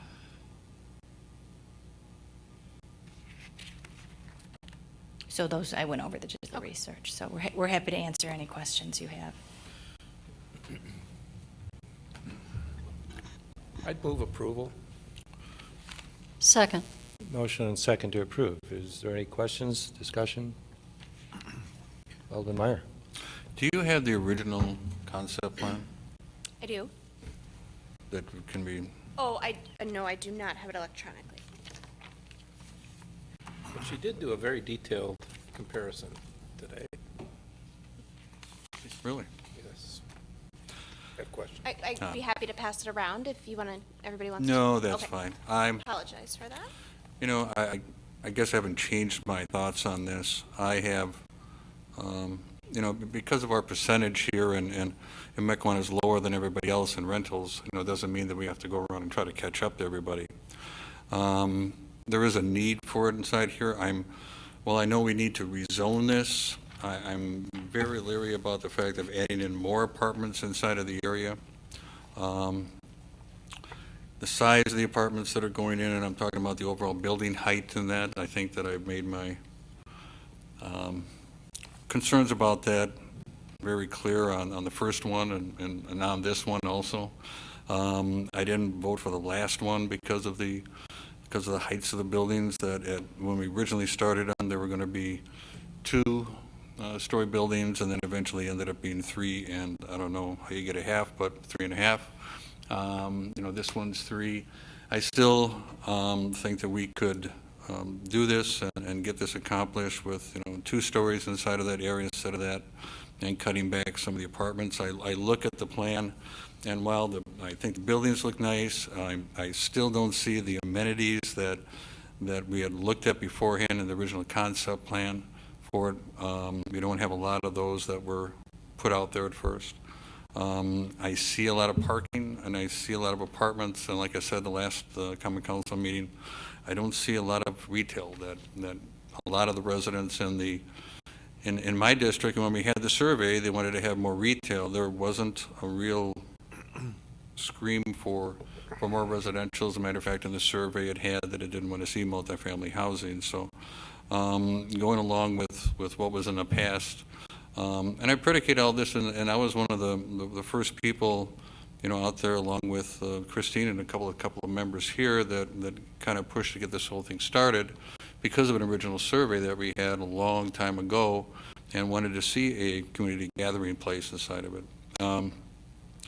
Some of the concepts that we had looked at previously, and we're doing that, didn't have a lot of these that we had inside here right now in that, and I guess I was a little short-sighted in thinking that this would have kind of stayed the cutesy little place that we all wanted it to be, and, with 2-story buildings with a little bit of rentals up on top, some retail business on the bottom of it, and not as dense as this whole thing is. And so it's kind of morphed into something a lot more than what I think some of the people at the time when we started this whole project going way back when really kind of realized what would be, and so in my mind, it hasn't really gone in the direction that we kind of thought it was going to go. In my mind, other people may have had some different thoughts on it, but in my mind, it really hasn't gone in that direction that I really wanted to see it go to. Now I know that since we started this, and I'm a realist, and there's certain things we got to develop to pay back what we borrowed in the first place on it. And so I do think with Probably with a smaller development here, and even in the first one, it would have taken a longer time to do it. And I know there's some challenges in cost-wise in being able to come up with a development this size, and there's a certain increment that you got to have inside of it in order for a developer to come forward and say, I even want to do this. You know, there has to be a profit back to them. But I hope you appreciate the fact that, I hope you're successful. I appreciate the fact that I won't be voting for this on it. Kind of the same reasons last time. I think it's too dense for the area, and that's what I'm just seeing inside of this is a lot of apartments and seeing a lot of parking space, and the size of the building. The same reasons why that I voted no against it the last time. So I thought I had you this time.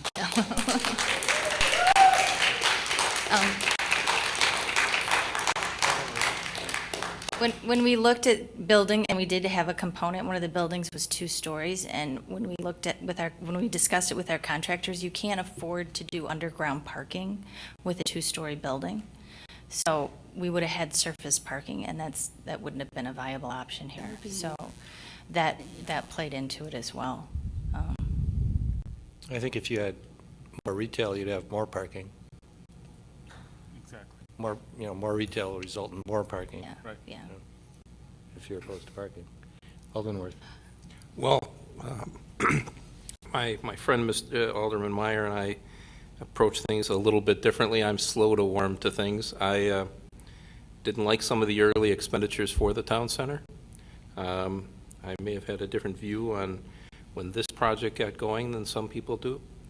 But I ultimately, what we're ending up with, whether people had a different view or not, was what we approved in 2005 when we did the design guidelines, what we approved in 2006 when we passed ordinances and discussed and were showed plans. I had hoped this development would have more retail. It has some site challenges. I still hope it ultimately has more retail. I hope so too. Because it is the reason for, in my mind, having a town center, is having some services on the west side. It is not per se to add apartments. On the other hand, whether you call them apartments or condos, frankly, we don't have the right legally to distinguish between the two. This is these are high-end, nice apartments. Now, does that mean that we need to add another 200 or 300 after this? And I do think that that's a conversation this body has to have, even if there's a demand where, enough is enough at some point. But if you're talking about 300 condos, you're talking about 500 people, or 300 apartments, you might be talking about 500 people. You might be talking about, it's certainly less than a 2% increase in the city population, if my quick math is right. You're, on the other hand, you've got traffic issues and a bunch of other things that we ultimately need to be concerned about. But to this individual project, I think at this point, it would be incredibly unfair for us to say no. Now, if we wanted to say no back in 2014 when you voted against, and you were the only one who voted against buying, and I wasn't on the council, buying the Wells property, okay, that would have been a place to stop it. Or in 2015, where everybody was there, voted for the design services agreement in March of 2015. Or in June of 2015, where everybody voted for the brokerage services contract, which said that this was the type of thing that you were looking for. There were spots to stop this process. At the time that the actual developer was chosen, that was a chance to go a different direction. But there is a point where you've gone a direction and you've made promises and you have commitments and you've entered into a contract where to change it at that point is inherently unfair and isn't appropriate. And we're at that point.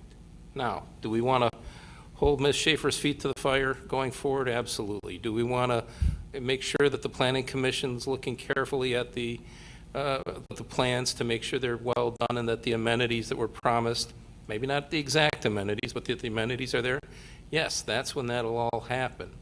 I want to see that path across the railroad tracks, and frankly, I don't want to pay for it either. You know, those are the types of things that ought to happen in this process. But it's too late to say no, and it's the wrong place to say no, and this is a very nice development. And for the reasons Kim said, you know, I was on the Economic Development Board. I voted a different way, and that was in open session. But I wasn't on this council, and I read about this town center in the news graphic, and I thank the people in the news graphic, or on JS Online. There have been multiple articles over the last year. You can look at YouTube meetings and learn all about it. There's plenty of opportunities to know that this was happening, and what was happening, and who it was happening with. And to suggest lack of transparency, just not fair. And maybe there, you know, again, I would have done some things differently, but that doesn't mean that the process was unfair. And as far as the repeated suggestion I've heard and in emails and in phone calls that the city is borrowing money to do this development is just not understanding the TIF, and I hope people understood what Kim said. The money was borrowed a long time ago, some of it improvidently, but now the taxpayers have to pay for it or the development has to pay for it. And you only have those two choices.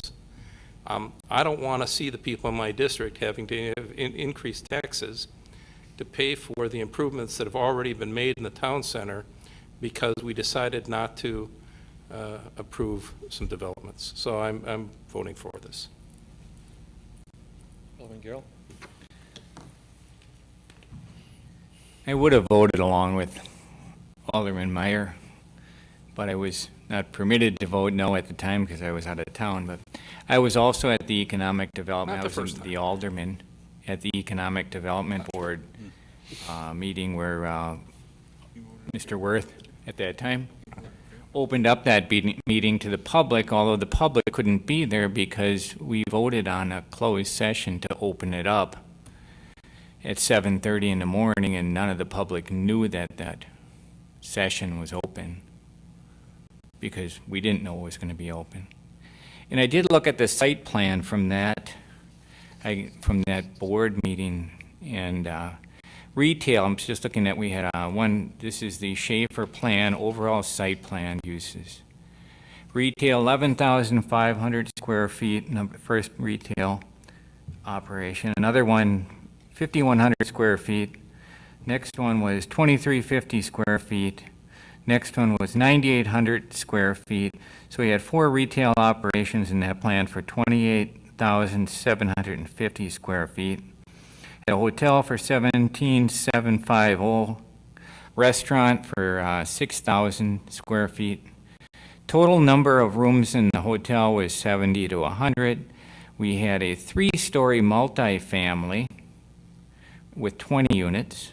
We had a community center with 7,900 square feet, some office space for 5,500 square feet.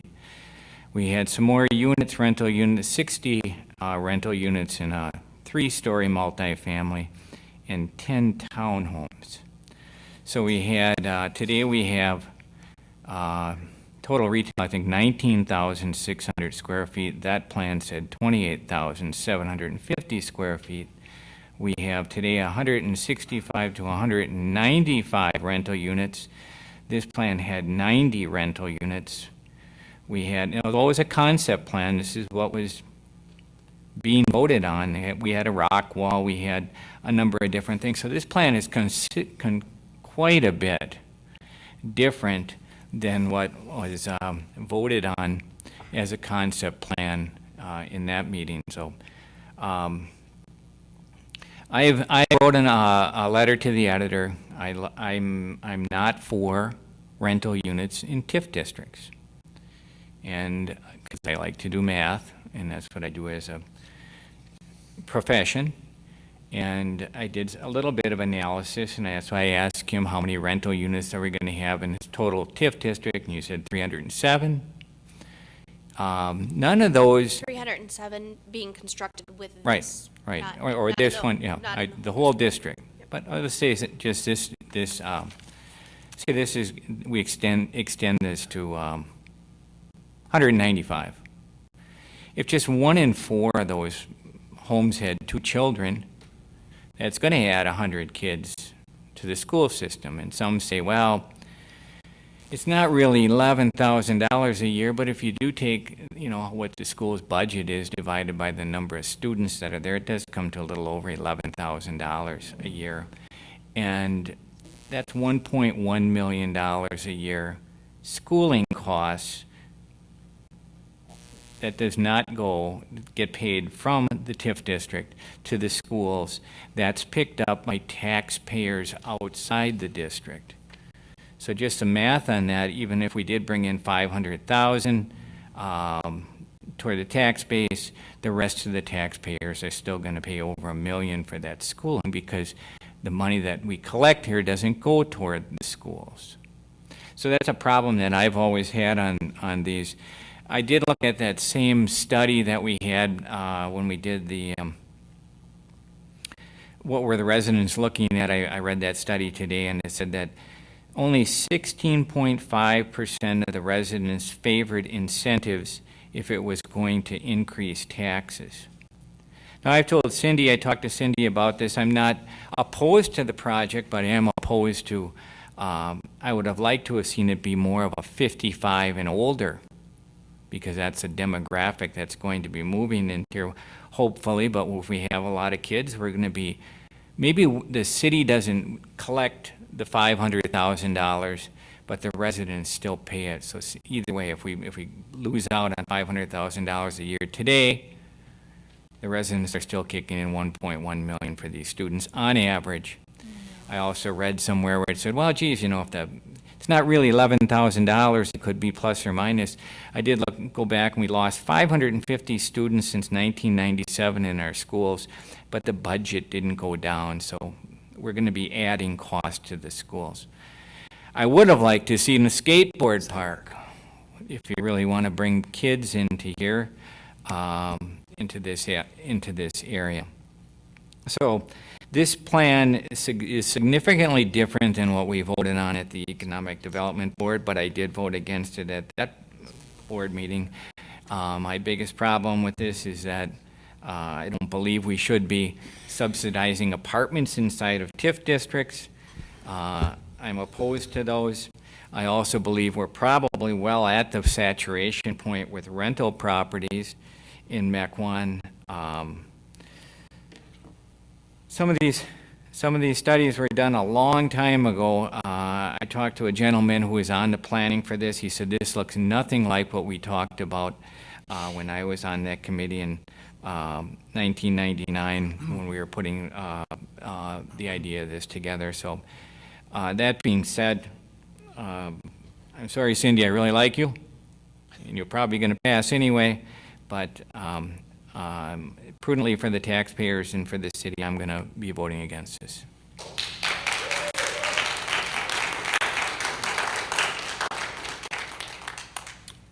I feel compelled to point out that the project you supported in economic development had more apartments in it, just so you know. Anyone else? Alderman I counted 90. I'd like to thank Cindy Schaefer for being as interactive with the community as she's been. When you talk about a project, city government, I agree with anyone that makes a statement that feels that city government should be transparent. I agree with that 100%, and I support that. What doesn't always happen is a developer that's transparent. Cindy is a community member. She's been a community member for a very long time. She's been exceptionally interactive as you sit here on Common Council and as you sit on Planning Commission. You hope that there's a developer that's going to reach out to the community. They have a tab on a website called Schaefer Listens, is pretty much a gift to the community. When Cindy Schaefer calls me, she calls me to ask, is there anything that I've heard as far as a quality standpoint? Is there anything she can do to improve the project? She's not talking about what can I pass, what can I get for the ROI budget. that doesn't come into discussion. It's all about the quality of the development that's going in here. Most recently, we discussed the gables. I would like more gables. I like the more gables versus the less gables. Kim, I'd like to override you, but it's not my job. I think it gives it a really cool individual home look, and it doesn't have a straight roof line, which looks like an apartment complex that you can find anywhere else in the community. I would like to reiterate that the 2008 TIF, the money's borrowed, the money's owed, and so is the interest. You, the taxpayer, currently are on the hook for those funds. Our responsibility and our fiscal responsibility is to protect you from incurring expense for decisions that were made in previous legislation. That's what we're doing with the town center concept. We needed to get a development in on this site. We needed to get the development in on this site sooner than later. I'm very prudent with sales. I like to see a return on something that you spend money on.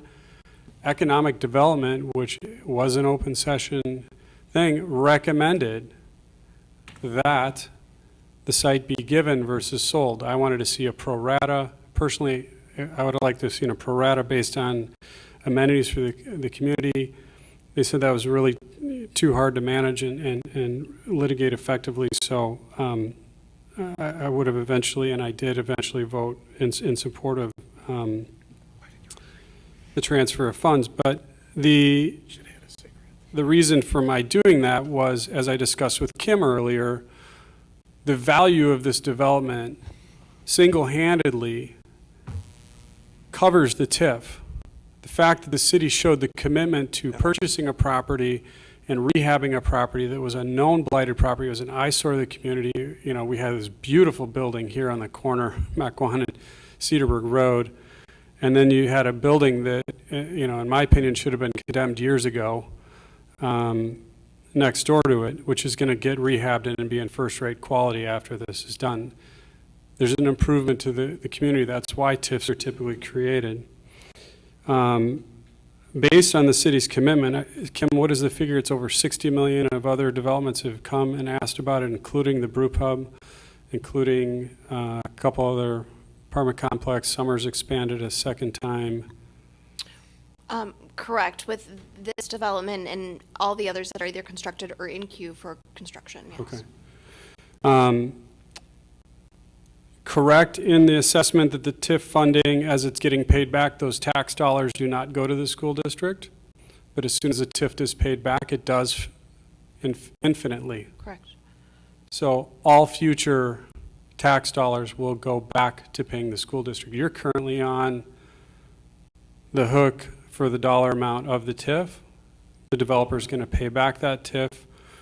School district also, from my understanding, is below capacity, so there's been several questions on the figure, the fact and figure of the 9 or 11,000. I'm not going to question Alderman Gierl. I know that he's done a lot of research on it, but I do know that the school district, from being a former MTF board member, was struggling with losing students. We had capacity within our schools. We have capacity to absorb those students, and then we also get state funding, and we get some reimbursement back into the school budget to cover for those students. So if you would say each student is $9,000 individually, starting with a fresh class, that's a very expensive bill, and I agree wholeheartedly with Alderman Gierl. However, if there is capacity and there's already seats available in that school, and you add 5 students here and 10 students there, it's not all in one grade, hopefully, you end up with some additional state funding to cover space that's already there and available and not being utilized.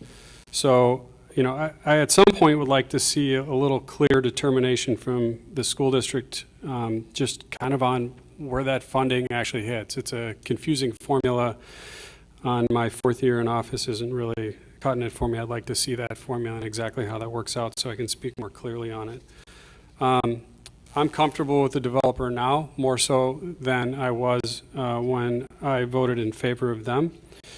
The Wired Schaefer development currently has 28 apartment buildings. And as you talk about students coming into the school district and the burden on the tax basis, I know personally over 10% of the residents, I had no idea they were even considering moving into those residences. yes, the people that I do know have gone to school with my kids, but I also know that 2 of the families are currently building homes within the community that weren't currently being considered prior to this. They had a place to come to keep their kids in the school district while they made this decision and while they developed their residences within the neighborhoods within our community. One resident did come forward and she asked what's going on with the single-family homes.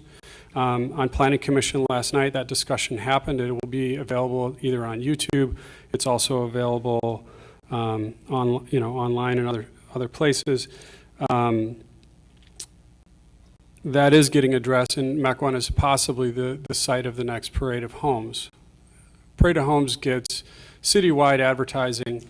It gets the top quality homes that come into your community. The Parade of Homes, in my experience, and I've gone to the parade for multiple years, my wife really enjoys going, it's the best of the best within that range of home, which now has a possibility of coming to our community, and that's a really exciting venture for the city. And I'm very proud that that may happen here within Mequon, and that is going in on the homes off of 76th Street. Cindy, I'd like to ask you one favor, being a Planning Commission member, and I will ask this on Planning Commission, please show me where your utilities go. Okay. One building, while I was on Planning Commission, we looked at site plans and everything else, was a memory care facility, and every time I head east on the memory care facility, I see their gas meter, and that drives me absolutely nuts. So that little attention to detail, I know you've already got it in your back pocket, but if you can just kind of watch for a couple of those real small things, that would be very helpful. And again, I'd like to thank everybody, staff and Cindy, for putting in all the time. I know that you guys work weekly together to make sure that it meets the goals of the city. And I know that Cindy as well as Kim have been active in listening to what community feedback is and trying to make this plan as clear as possible. Speaking to the retail, which Alderman Gill did say, Mayor Abendroth and myself did request a committee of the whole meeting prior to this year, which did happen. One of the things that we do want to see moving forward is a benchmark meter for anything else going on in town center. Regarding me personally, I've asked to see a ratio on retail versus residential. I do want some benchmark. Again, we agree with you as well. This is a quality development. I think the residents fit here because they're in a residential neighborhood, and then you go retail near the road where it's appropriate. I felt there would have been a burden on those residents right there to have an overabundance of retail and all that flurry with the deliveries and everything else that come in, whether you regulate the hours or not. They still happen, unfortunately, and they disturb those residents that have been there for many years. But I do want to see a higher percentage of retail versus residential. Again, it does get to a point we don't need to be a market leader on the percentages, but we are low. I think the low statement right now wasn't a statement that we needed to catch up. It's just a statement that there is demand here within the community. And my experience that I've seen, it's families trying to move the community. They're looking for a house, but they haven't found the right one within Mequon. Once they're in the school district, they buy in the community, which adds to property values because there's now more of a demand. Alderman Adams? I agree. I prefer more peaks on that building. I know we have a person that works for the city that might disagree. And I also hear that we have some concerns as a alderman group as to the things that got us excited, which were some of the public amenities that you were going to offer. And I know that bridge kind of helps make up for a lot of it. If you get the bridge over the railroad, the pedestrian bridge is huge. But whenever we talk about amenities, we're talking about like pool, hot tub, whatever, but that's really for the people staying in the apartments. So, and I remember somewhere I heard publicly, like, don't think about a splash pad. You won't have young people in the apartments, but you might have the community members moving through. So I think we need to keep the two amenities separate and still look at the exciting things that you can offer the public. I know when we chose, we had to make the decision between developers. Kim kept going over a list, and it was like 4 or 5 main points. And the two that stuck with me, and this is a list that we made up as Economic Development Board and as council to put out there to attract the developers. One was, we wanted the most value possible for our tax base. Now, suddenly, I'm seeing one reason not to vote for it is there's too much there in the way of apartments. And I get it, because in the late 90s, we put that same property out, the 9 acres to the north of the police department, and we did have a developer come through.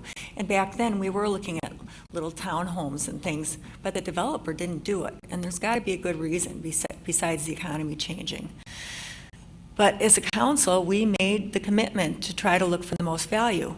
And with that, we also asked for community spirit within it, things that the community would really enjoy and attract the community, not just the apartment dwellers. And I don't even think this developer had the most apartments. Well, she didn't, if it's true what Mark says, but there was quite a few less. So you have come through with what council wanted, which was the most tax base. Now, I've also, and I want to be clear, I'm getting very concerned about the number of apartments. That's why I voted against that 84-unit apartment, or 83 at the lumber shed. I voted against that because we already had this in the Turnpike. And the 33-unit apartment, I did not vote to give them subsidies from the public. I mean, the tax, what do you call that, Kim? The tax? The pay-as-you-go incentive? Yeah, I voted against that for both of these apartments across the street because we had this in the Turnpike. And I don't think those people needed more money. But we made a commitment to this property years ago, and I'm trying to stick with it. But I will be very, very skeptical of the more apartments as they come in down the road, which we had the committee of the whole about to discuss, and I look forward to that discussion. Now, when the apartment came in with 83, 84 units, they made a point to say the people that were going to rent were going to be people 25 to 35-year-olds, people kind of getting in their jobs and things, and people over 55, empty nesters, typically Mequon residents that want to stay in the community. And I think that was very good, and I think the 25 to 35-year-old is wonderful because if they do start having a family and they do love Mequon, it's going to create a great market for some of our homes. We have miles and miles of ranches on 1 acre that are exciting homes that are older that I think that would be affordable for these people. So I do see some pluses to the apartments in this area. But as John Wirth said, we made a commitment years ago. We've had plenty of open meetings, and I'm not going to switch my direction now. Alderman Hawkins. First of all, let me say thanks to all the residents who came tonight and spoke for and against the project. This project has been under investigation, approval for over a year, and there have been many opportunities to come on in and make your voices known. But let me just make one point. We have a city attorney who keeps an eagle eye out for our actions, particularly with regards to when we go into closed session, when we're allowed to, when we're not allowed to. And so if we had done anything that he thought was inappropriate, he would have told us you can't do that. If he said you can't go into closed session for what you're about to discuss, or if we start discussing something in closed session and he's right there, he's going to say, no, stop, time out, you can't, this discussion is over. You're not allowed to discuss that particular topic. So I politely disagree with the comments that any of our discussions whatsoever were outside of the public's purview when they were inappropriate. I disagree with that completely. Second of all, Mequon has changed since I've been living here. Alderman Pouquet, who was mayor, by the way, for several years, has seen a lot of changes. When I moved, our home was right across from a cornfield. And we thought, wow, this is really nice. Our kids can walk through the cornfield, see all the deer. And our house was at the top of the hill. Well, A, our house got hit by lightning because it was the highest house. B, I mean, I've got a point I'm getting to. B, Gazebo Hills came in. And the value of our homes all went up with the value of the Gazebo Hills homes, number one, but number two, their homes, a bunch of them are higher than mine, so I've been hit by lightning since then.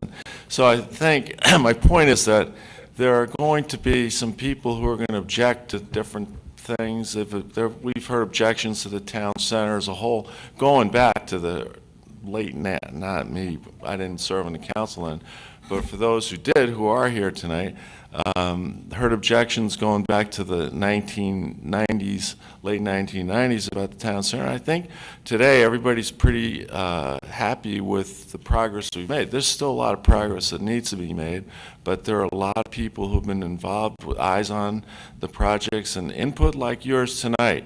Input like yours tonight is very important. We get a lot of good ideas. The developers get lots of good ideas, and I know that this developer has been open to listening to the public. Finally, that's an applause line. Finally, I'd like to say that's the first time I've heard my good friend Alderman Meyer talk about cutesy development, so that was interesting. It was a first. One more quick thought. We were talking about commercial, and the commercial, I think, might be limited on this site. At least this is what I would think, slightly, because this developer is saving the old buildings of Mequon. We don't have a lot of history in Mequon. We've got an old cannery building, the Wells building, that front part, I think, is being saved. We have an Art Deco, I've been in it, it's a great building, our Public Works building. So that could be one reason that we don't have a bunch of lined right along the street of Mequon. And I personally prefer to save the older buildings. Plus, one thing we miss is this is a nice design compared to many that we saw from other developers. I can visually remember the apartment buildings being just like big soldier fortresses facing Mequon Road. And this is tucked back, so I think that you reached much of the community spirit through saving some history and being aware of saving the tree line along Bunch Rock and tucking the buildings back. So I think ultimately this is going to meet many of the goals that we had when we put out the request for proposals. Thank you. We have a motion and a second. Move to approve the rezoning. We have a motion and a second. Yes, we do. And so call the roll. Yeah, that's right. Alderman Strelchak. Aye. Alderman Pouquet. Aye. Alderman Meyer. No. Alderman Worth. Aye. Alderman Garrell. No. Alderman Hawkins. Aye. Alderman Adams. Aye. 5-2, and the motion passes. Thank you. And I guess I'd like to say to those who oppose me, I don't want to change your minds, but I am certainly willing to sit and talk to you and give you factual information at any time. So please reach out to me if you would like. Thank you. Thank you for that. Moving on to ordinance 1478, an ordinance amending Chapter 58 to rezone the property located at 10702 Freistadt Road from B1 Neighborhood Commercial to R4 Suburban Residential, and the land use plan from Neighborhood Commercial to Residential 1 to 1.5 acres. This was recommended by the Planning Commission last night, and it is a first reading. Resolutions. Resolution 3399, authorizing a change order to the 2016 road improvements contract with Payne and Dolan of Jackson, Wisconsin, in the amount of $323,973. Your Honor, Public Works unanimously approves Resolution 3399 this evening, so I move approval. Second. Motion and a second to approve. Is there any discussion? Call the roll. Alderman Pouquet. Aye. Alderman Meyer. Aye. Alderman Worth. Aye. Alderman Garrell. Aye. Alderman Hawkins. Aye. Alderman Adams. Aye. Alderman Strelchak. Aye. 7-0, and that is approved. Resolution 3400, a resolution approving the award of a contract for the replacement of a generator and installation of the backup plug for a portable emergency system to Frank Gillitzer Electric of Mequon, Wisconsin, in the amount of $49,406. Public Works unanimously approved this evening, so I move approval of Resolution 3400. Second. Motion and a second to approve. Is there any discussion? Call the roll. Alderman Meyer. Aye. Alderman Worth. Aye. Alderman Garrell. Aye. Alderman Hawkins. Aye. Alderman Adams. Aye. Alderman Stralchuk. Aye. Alderman Bouquet. Aye. 7-0, and that is approved. We have no unfinished business. We have no petitions, memorials, remonstrances, or communications. We have no miscellaneous new business, so I'll entertain a motion to adjourn. I so move. It is. We have a second. Come on. Second. Motion and a second to adjourn. All in favor, say aye. Aye. Opposed? We are now adjourned.